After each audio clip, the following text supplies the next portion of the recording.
ओम गम गणपतये नमः। गणेश जी के अनेकों मंत्रों का जाप किया जाता है। क्या उन मंत्रों से गणेश जी सच में प्रसन्न होंगे? जय गणेश जय गणेश जय गणेश देवा लायरन देन के अंदर हमारे को। दोस्तों, कुछ समय उपरांत अंग्रेजों की क्रूर राजनीति के तहत लोगों को एकत्र होना और अंग्रेजी शासन के खिलाफ विचार विमर्श करके लोगों में जागरूकता लाना असंभव हो चला था। सवाल खड़ा होता है कि विघ्नहर्ता क्यों नहीं बचा पाए अपने भक्तों को? किसी भी शास्त्र में जिक्र नहीं है, न ही पवित्र वेद, न ही गीता जी और न ही पुराणों में इस भक्ति का कोई जिक्र है। साथियों, आज के इस वीडियो में हम बात करने वाले हैं गणेश चतुर्थी के नाम पर चल रही गणेश जी की भक्ति के बारे में। दोस्तों, वैसे तो गणेश चतुर्थी के विषय में किसी भी सदग्रंथ में नहीं लिखा है, फिर भी ये भक्ति लंबे समय से चली आ रही है। इसका क्या कारण है, सबसे पहले तो ये जानते हैं। इसकी शुरुआत कैसे हुई?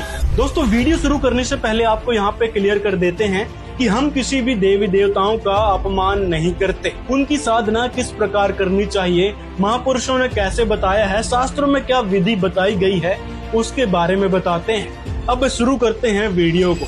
आइए थोड़ा सा गणेश चतुर्थी के इतिहास पर चलते हैं। तो माना जाता है कि छत्रपति शिवाजी के समय से यह गणेश उत्सव मनाया जाता है। इसका उद्देश्य ब्राह्मणों और आम समाज के बीच चल रहे संघर्ष को हटाने व एकता लाने का था, क्योंकि दोस्तों उस समय ब्राह्मण और आम जन में बहुत मतभेद चलता था।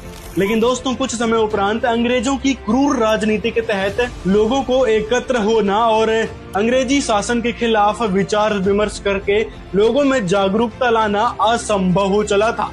फिर महाराष्ट्र में बाल गंगाधर तिलक ने 10 दिन के गणेश उत्सव की घोषणा की और इससे लोगों को एकत्रित होने और जानकारी के प्रसार के लिए एक मौका मिल गया। तो धार्मिक कार्यों को देखते हुए अंग्रेजों ने ऐतराज नहीं जताया और इस प्रकार शुरू हो गया ये गणेश चतुर्थी का महोत्सव। धीरे धीरे इसे जश्न के रूप में बिना कारण जाने ही यह मनाया जाने लगा। लेकिन दोस्तों, जैसे कि हमने बताया कि गणेश जी की मूर्ति बनाकर और उनकी पूजा भक्ति करने का किसी भी शास्त्र में जिक्र नहीं है, न ही पवित्र वेद, न ही गीता जी और न ही पुराणों में इस भक्ति का कोई जिक्र है।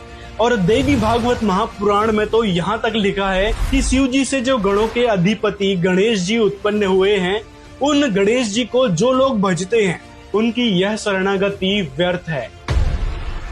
अब दोस्तों, आप समझ ही गए होंगे कि किसी भी सदग्रंथ में गणेश जी की मूर्ति बनाकर भक्ति करने का कोई जिक्र नहीं है।